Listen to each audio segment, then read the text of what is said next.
All right, so today we're going to take a look at the EMAX Transporter HD. This is a pretty cool product because it's not only a goggle that you can wear, but you can take the screen off. Check this out. So we just take the screen off,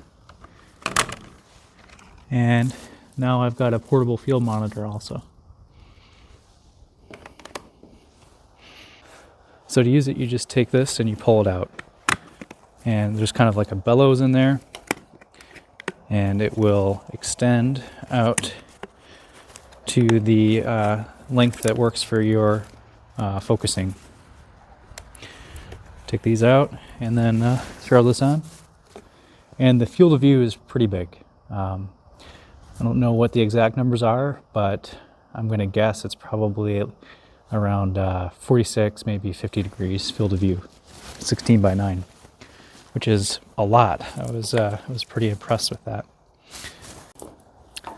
So for the flight demo today, I'm going to be using the EMAX Hawk Apex 5-inch, and that's a pretty good drone to fly with this goggle because it's got a 16 by 9 camera that's going to fill the screen perfectly, and also this is just a fun drone to fly. So if you're looking for a good drone to pair with the EMAX goggle, of course the EMAX HDZero Hawk Apex 5 was a good choice.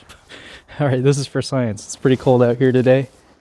Let's get this bird up in the air. I've got mine set up on smart audio switch. Actually, it's MSP VTX, so I can turn it on and off with just my radio control switches. And I'm just upping the power level here. Here we go.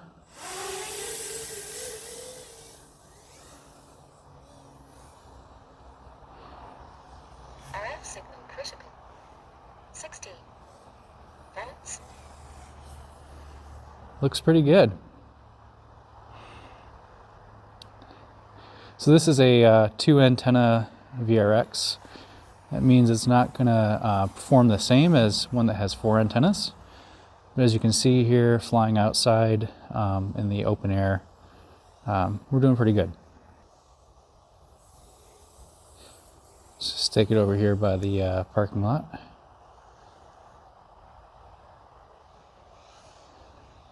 Yeah, resolution looks pretty good to me. Obviously, it's not as saturated as my OLED goggles are, but this field of view is huge.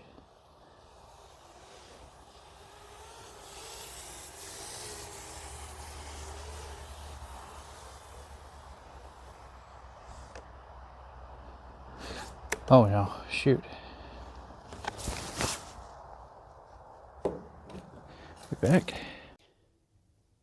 So these are just my first impressions of this device. We'll do a little bit more looking into it later when I get some more time to play with it. Right now, I can say it's pretty cool.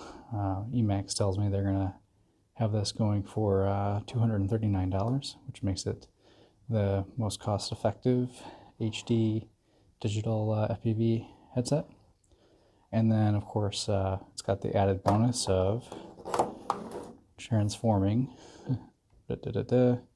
into a field monitor. So I'm going to be using it probably equal parts as a little portable field monitor with a built-in battery as I will for maybe like a spectator goggle. Give somebody a goggle to wear and give them a ride along. Obviously, this is also going to be really good for someone that's just getting into FPV and you want to get into digital stuff. Maybe you want to get into racing later on. This is a good way to do it. And then, of course, this is tiny whoop season. And in my opinion, these HDZero tiny whoops are just unmatched when it comes to how light they are and how nice and locked in they feel to fly. So I think pairing this EMAX Transporter HD with Whoop this winter is going to be a really good choice. And then, of course, if you're lucky enough to have some warm weather, the EMAX Hawk Apex is a great way to get started into doing some digital FPV. So how does that compare to Big Daddy here, the HDZero goggles? These are much better quality than this, but that's also expected since this costs $600. The OLED screens on this are amazing, and the 4 antennas on here give noticeably better reception. But just keep in mind, this is going to be quite good, oftentimes better than what we're seeing with analog for reception with just the 2 antennas. But going to 4 antennas definitely ups the game a bit. I think this is going to be a really good secondary screen for guys that have HDZero. So you can put this on the bench, power it on, and then view your drone while you're working on it. So here I've got my drone, and yeah, I can work on it on the bench. So that's a pretty cool little use case to have.